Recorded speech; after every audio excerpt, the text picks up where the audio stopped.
All right, Brock, you got a fight with Gabe Wallbridge coming up. What do you know about Gabe? I know Gabe real well. I've been following Gabe for actually quite a while. Back when he trained with the Devil's Den, I'd go over there and train with those guys and do little mini seminars for Chris Barrera and those guys. So I've known Gabe a long time, and I like Gabe. He's almost a friend. But come Friday, it's going to be all business, and it's going to be a short night for Gabe. So what kind of fighter is he? What do you look to do? I mean, is this a fight where you do whatever? I mean, is there stuff you want to work on? It's going to be, my game plan is going to be pretty simple. I want to punch him in the face. If he goes to the ground, if he gives me a takedown, I'm going to take him down and punch him in the face and choke him out. But really, I'm going to work on my things. I'm going to try to light him up on the feet and bring lots of pressure, and he's not going to be used to that kind of pressure. It's different level, different animal right here. So it's going to be a great, crazy, aggressive night in my hands. How important? I know it's Gabe Wallbridge, but how important is this fight for you? You're coming off a loss. Yeah, that's the key. I got to win this fight, and I don't care if it's Jimmy Dean, Gabe Wallbridge, George St. Pierre. It's that kind of fight that I got to win, and I'm going to come out. You're going to see the best Brock out there, and it's do or die for me. This ain't a fight that I'm taking lightly. I'm not looking past him. I'm training my tail off just like I do for any fight.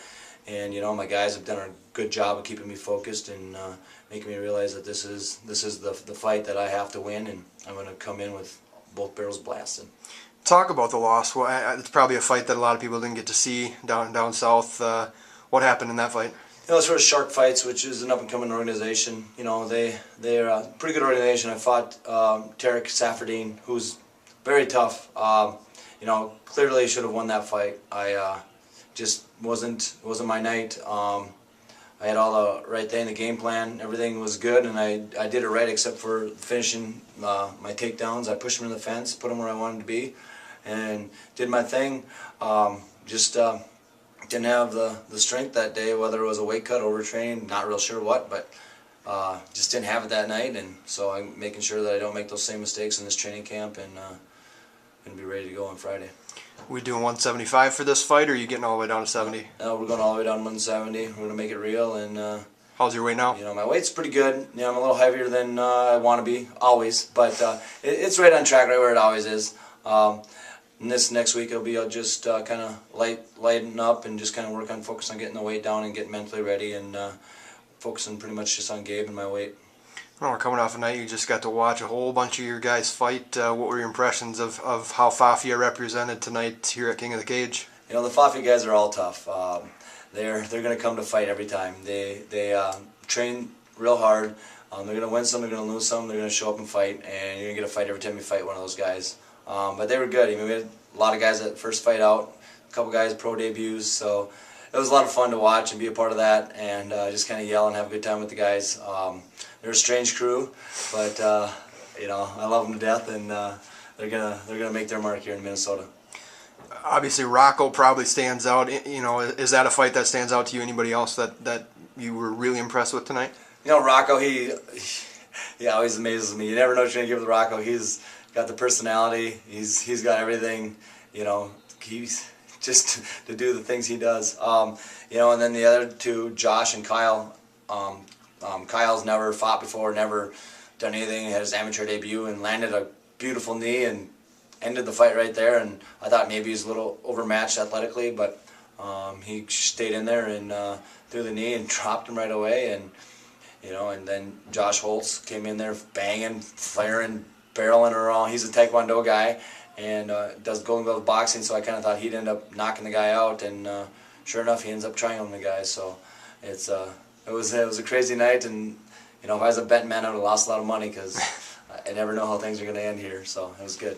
Kind of proud father when you're watching those guys go. Yeah, there's a little bit of pride there. It's just a lot of those guys don't have a whole lot, and they use their training to kind of escape everything, and they're mostly real young guys that just want to fight, and that's what they do. They show up and they fight and they give it their all, and sometimes we'd like them to be there a little more and train a little more, but life happens, so they can't be there every day. Some of them get gassed, but that's part of the game. So, but all in all, I'm proud of all of them, and they're tough guys, and I just love to watch them fight. So. Anything on the promotion side you want to talk about? Anything big coming up for you guys? Yeah, you know, we're working on doing the big fight at the Target Center December 11th, and we're excited about that. We're going to have a stacked card once again, and we're going to put some real deal guys on the card. We're going to try to get some of the local guys on the card. We've already got the card pretty much figured out, and it's going to be a crazy night of fights. If you thought last time was good, which was phenomenal, we got the beautiful venue of the Target Center, and it's going to be fireworks.